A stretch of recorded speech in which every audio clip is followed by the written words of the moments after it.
Hey Pen fans, this is Dave, and we're going to be doing another paper review. This is a new paper from a company called Paper Republic out of Germany. And I've already started opening this bag, which, because it's German, means that this is... Die Tasche. Tasche. Die Tasche. Tasche. Die Tasche. Tasche. Die Tasche. Die Tasche. Die Tasche. Die Tasche. I just finished a review of a paper from... Not a review, it was just a quick look of a paper from Public Supply that turned out not to be so fountain pen friendly. This is it. So we have, let's see, interesting little Elizabeth. Oh, it's actually handwritten. Interesting. I think that's handwritten.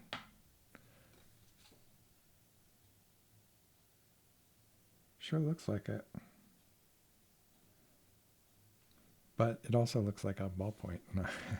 So that's not very encouraging. Maybe we've just found another great ballpoint pen paper, but I'm hoping that this is fountain pen friendly. So I ordered 2 of these. The reason I'm looking at papers is because my current favorite paper is disappearing, and that is Cosmo Air. Both the Airlight and the Air Snow aren't being produced anymore. So I'm looking for different papers, and I have a couple that I'm testing right now, and this is one of the ones that I wanted to test.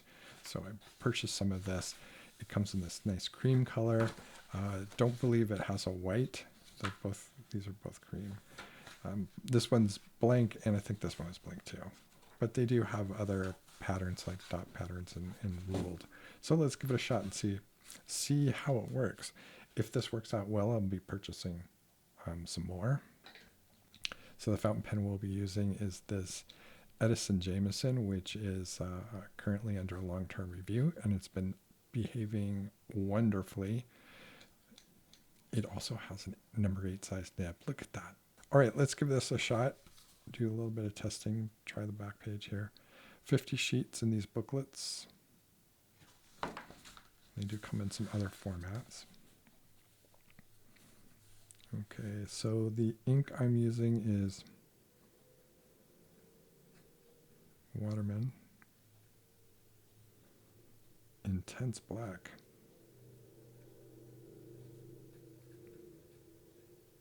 Oh, actually, no, this one is Waterman Serenity Blue.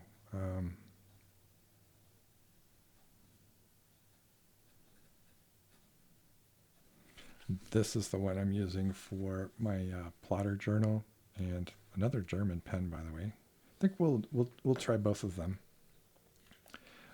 This is a fine nib, so I'll say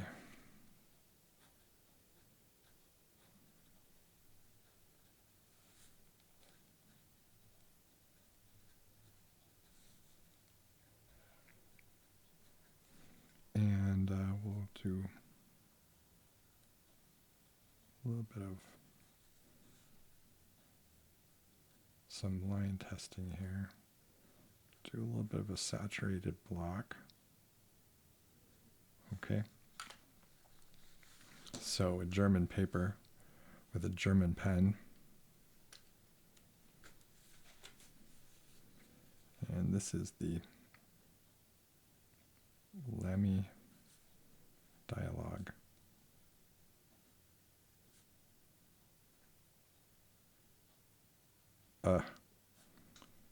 Dialogue. We don't need anything else that ends in oge. Dialogue 3. And this is Waterman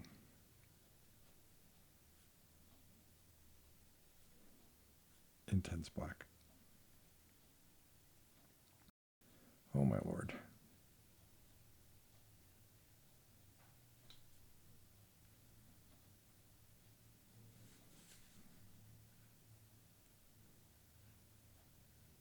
And I should mention that this is also a fine.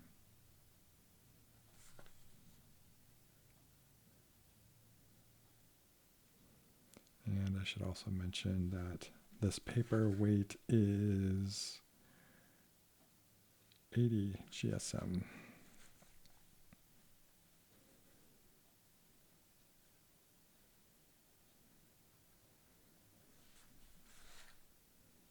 Okay, let me fill in this a little more. Looks like it didn't really saturate it too well. I have to say that there is a little bit of, I don't know if you can see it, but on the tip of the nib, there is some paper coming off on the nib, which indicates to me that it is very absorbent and it's not coated. So typically with something like that, I would expect to be some feathering, but I don't see any just with the naked eye here. But let's take a look at the other side, see how we're doing. Oh my gosh, that did not go well. It was fine on most of the paper, most of the writing. However,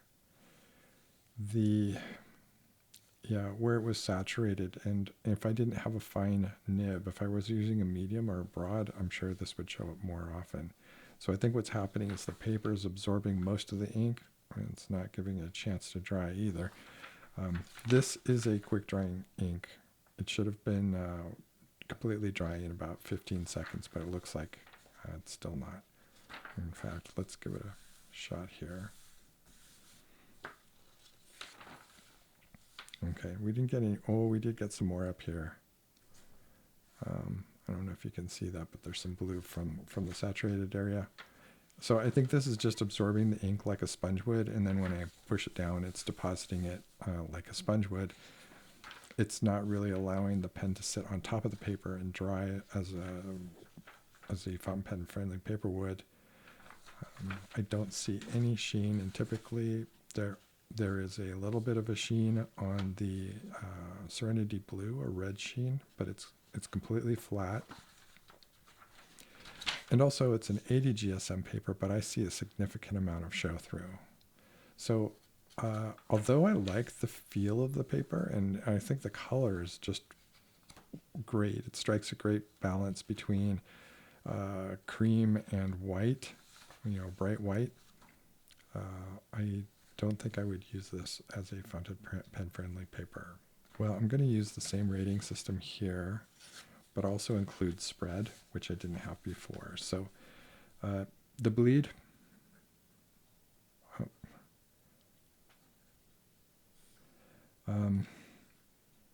the bleed through, if it wasn't for the absorbency of the paper, I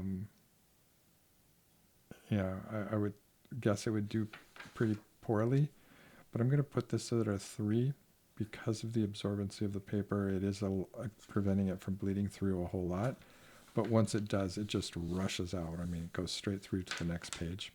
So the show through is a 3 out of 5. The feather,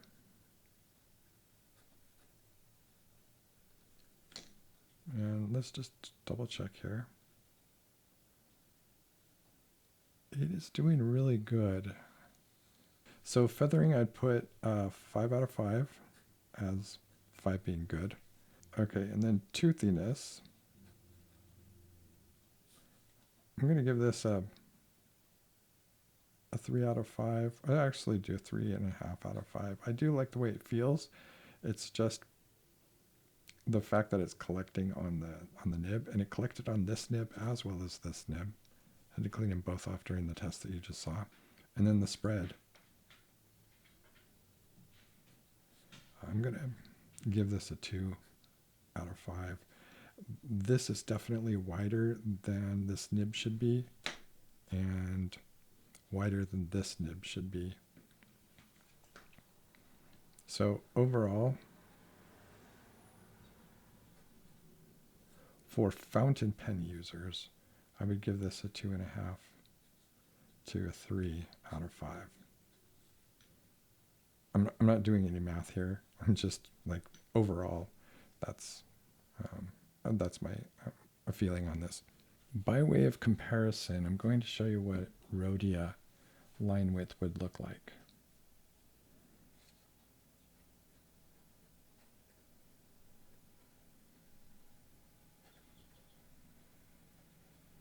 So you can see the difference in the line width. And this is why I'm talking about spread. This does not look like a fine nib anymore. And then for the Lamy, which is even finer, let's do it this way here.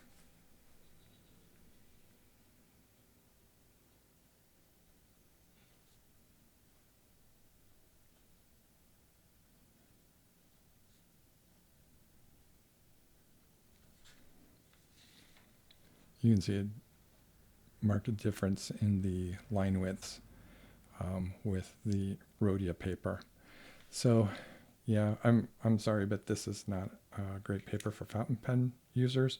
I think if you are a pencil user, this would be a really great notebook for, drawing, sketching, and maybe also for ballpoint pens. All right, that's it for me. Thanks so much for watching. Tschüss.